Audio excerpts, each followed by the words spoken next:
In more than a decade of discovery, NASA's Hubble Space Telescope has taken humanity where it has never gone before. Recently, Hubble discovered the largest and brightest star-forming region ever seen, helped find the oldest planet in the galaxy, took us back to the cosmic dark ages, and surveyed baby galaxies in the ancient universe. Hubble continues to lead humanity's quest to understand the cosmos.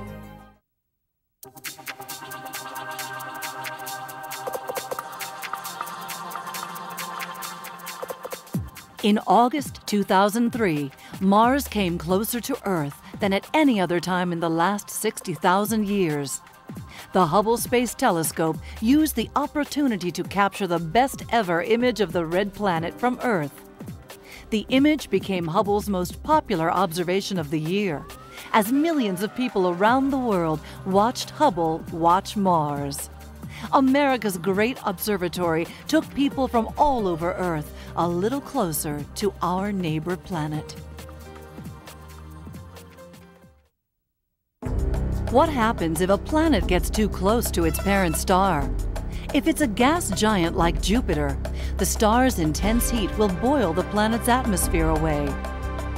Hubble detected a planet that orbits so close to its parent star that its atmosphere is evaporating away into space.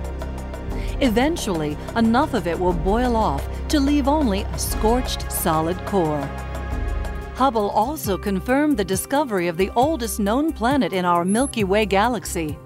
If it's as old as astronomers believe, at 13 billion years, it's nearly 3 times as old as our own Earth. It's almost as old as a planet can be. What we think we found is an example of the first generation of planets formed in the universe. We think this planet formed with its star 12.7, 13 billion years ago, when the galaxy was very young, just in the process of forming, and it formed with the very earliest generations of stars that formed in our galaxy, much, much earlier than the Sun. This identification is a stunning revelation. The idea that there is now evidence for a planet which was formed roughly 1 billion years after the Big Bang, 13 billion years ago, is just absolutely unprecedented. All of the roughly 100-odd extrasolar planets that we know about today are in orbit around stars that are basically in the solar neighborhood. They are presumably stars that are no older, particularly, than our own Sun.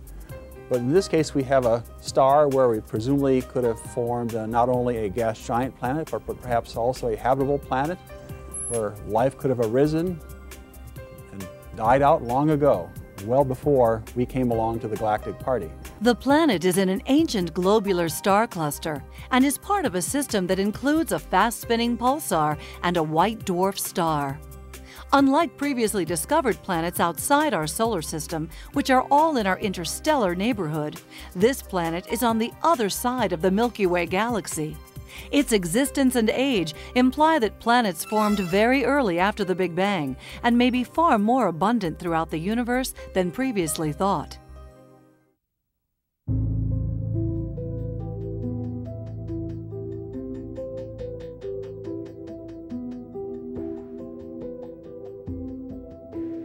Glowing ghosts in the sky, dying embers of burnt-out stars, or nurseries where new stars are born.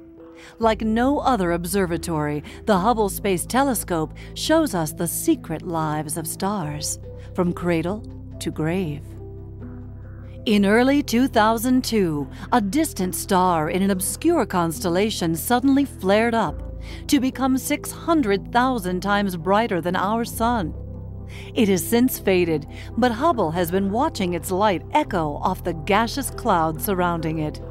The stellar blaze is lighting up the gas shells surrounding the star, which were ejected in earlier eruptions. The light from the recent outburst travels to the shells and is reflected to Earth. This indirect path means the direct light arrives months earlier than the reflected light. Hubble is using the echo to create a unique three-dimensional probe of the star's environment.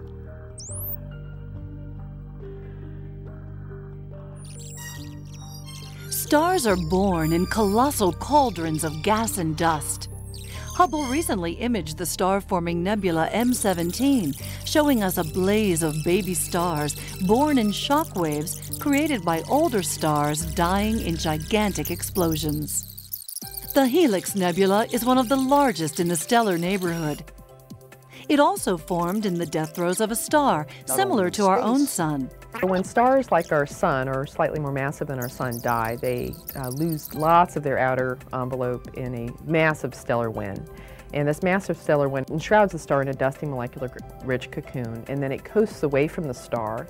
And then as the core of the star is revealed, it photoionizes this outer envelope and illuminates it, making it glow, and it appears to us as a planetary nebula. The Hubble images of the helix have yielded some surprising results.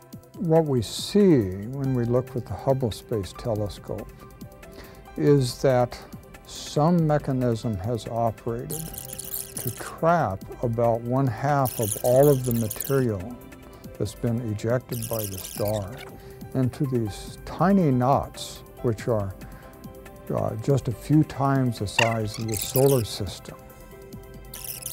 An entirely unexpected result. And we could only have gotten it from Hubble.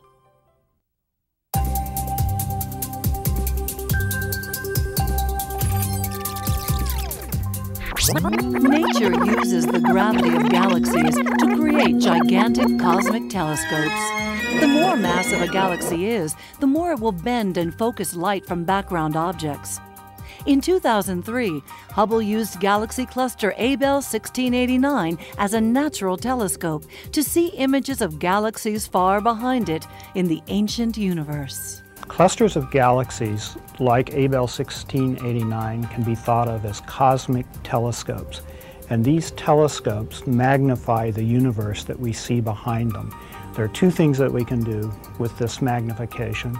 We can get a highly magnified view of galaxies forming within the first 1 to 2 billion years of the beginning of the universe, and we can use the magnification of these galaxies to understand the geometry of the universe. Hubble's exquisite sharpness, combined with the behemoth natural lens, reveals remote galaxies that were previously beyond even Hubble's incredible reach.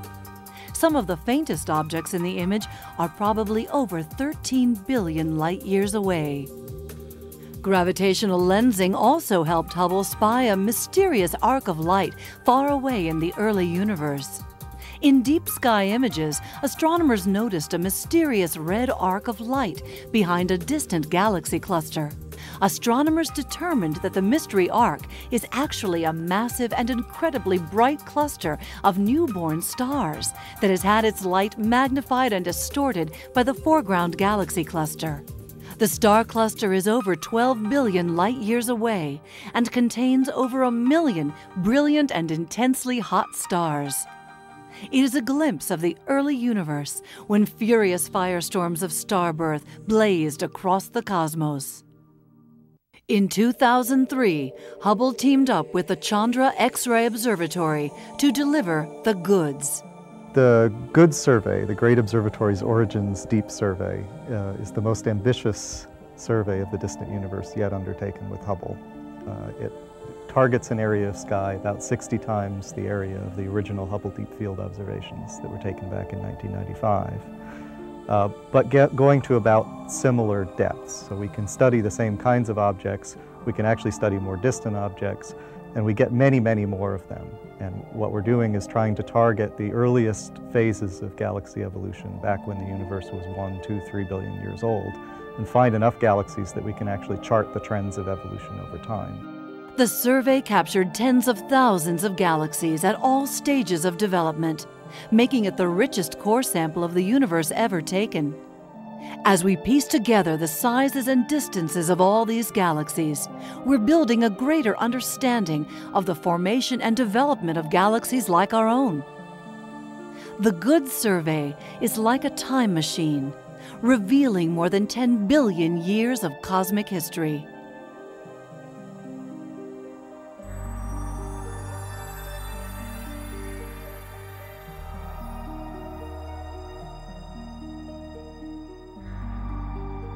we can see that nearby galaxies are fully formed, with distinct spiral structures and smooth elliptical shapes. Farther out and further back in time, we find young galaxies still developing.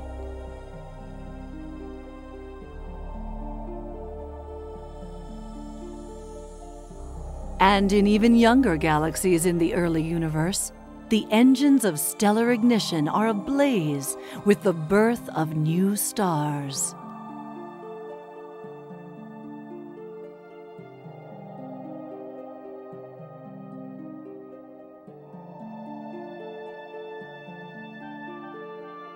Beyond this point, the infant universe and clumps of stars coming together to eventually become galaxies. From the nearby galactic neighborhood to the distant edges of space and time, NASA's Hubble Space Telescope, America's premier orbiting observatory, is leading humanity into a deeper understanding of the universe.